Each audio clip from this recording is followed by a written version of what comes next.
കേരള സർവകലാശാല യുവജനോത്സവ മത്സരങ്ങളിലെ വിധി നിർണയത്തിലെ തർക്കങ്ങളെ തുടർന്ന് തടഞ്ഞുവച്ചിരുന്ന മത്സര വിജയികളുടെ പട്ടിക പ്രസിദ്ധീകരിക്കാൻ നീക്കമെന്ന പരാതി. കാലാവധി കഴിഞ്ഞ യൂണിയനാണ് കലോത്സവം നടത്തുന്നതെന്ന ആക്ഷേപം നേരത്തെ തന്നെ ഉയർന്നിരുന്നു. വിധി നിർണയത്തിലെ തർക്കത്തെ തുടർന്ന് നൃത്ത അധ്യാപകനും വിധികർത്താവുമായി ഷാജി ആത്മഹത്യ ചെയ്ത സംഭവവും വലിയ വിവാദമായിരുന്നു. വിധി നിർണയ പ്രഖ്യാപനം VC തടഞ്ഞിരുന്നു. യുവജനോത്സവ നടത്തിപ്പിലെ വീഴ്ചകൾ പരിശോധിക്കാൻ സിൻഡിക്കേറ്റിന്റെ ഒരു ഉപസമിതിയും രൂപീകരിച്ചിരുന്നു. സമിതി ഇതേവരെ റിപ്പോർട്ട് നൽകിയിട്ടില്ല. യൂണിയന്റെ കാലാവധി നീട്ടി നൽകാൻ വിസമ്മതിച്ച VC യൂണിയന്റെ ചുമതല സ്റ്റുഡന്റ് സർവീസ് ഡയറക്ടർക്ക് കൈമാറിയിരുന്നു.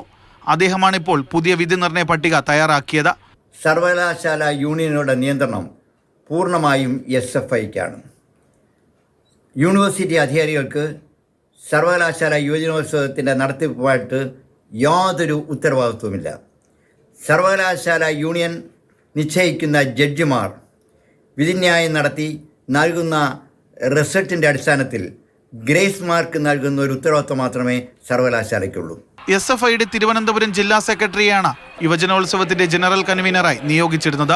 കേരള സർവകലാശാലയിലെ യുവജനോത്സവ മത്സര വിജയികളുടെ പേരുകൾ പ്രസിദ്ധീകരിക്കാൻ വൈകിയാൽ ഈ മാസാവസാനം പ്രസിദ്ധീകരിക്കേണ്ട ബിരുദ പരീക്ഷകളുടെ മാർക്ക് ലിസ്റ്റിൽ മത്സര വിജയികൾക്ക് ലഭിക്കേണ്ട ഗ്രേസ് മാർക്കുകൾ ഉൾപ്പെടുത്താനാവില്ല. ഗ്രൂപ്പ് മത്സരങ്ങളിൽ കൂടുതൽ പേർ ഒന്നാം സ്ഥാനം നേടിയതായി പ്രഖ്യാപിച്ചാണ് പുതിയ ഗ്രേസ് മാർക്ക് തട്ടിപ്പെന്നാണ് ആക്ഷേപം.